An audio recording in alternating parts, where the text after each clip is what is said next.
Welcome to the Slop Farm. Enjoy the video. In this video, I will show you how to make a delicious pasta salad with chicken. First, select your favorite short pasta, like rotini or penne, as these shapes hold dressing well.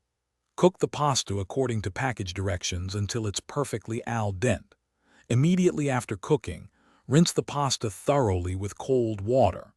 This stops the cooking process and prevents the pasta from sticking together, ensuring a great texture for your salad. Next, let's prepare our protein and vegetables. You'll need about 2 cups of cooked chicken, shredded or diced into bite-sized pieces. This is a great way to use leftover chicken. Then, dice 1 cup of crisp celery and 1/2 cup of red onion for a nice crunch and flavor.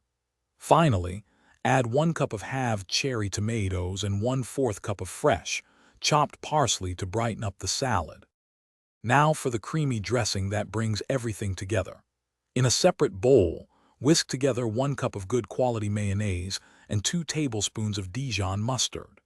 Add 1 tablespoon of apple cider vinegar for a touch of tang, and season with salt and freshly ground black pepper to your liking.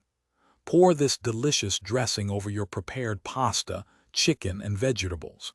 Gently toss everything until it's well coated.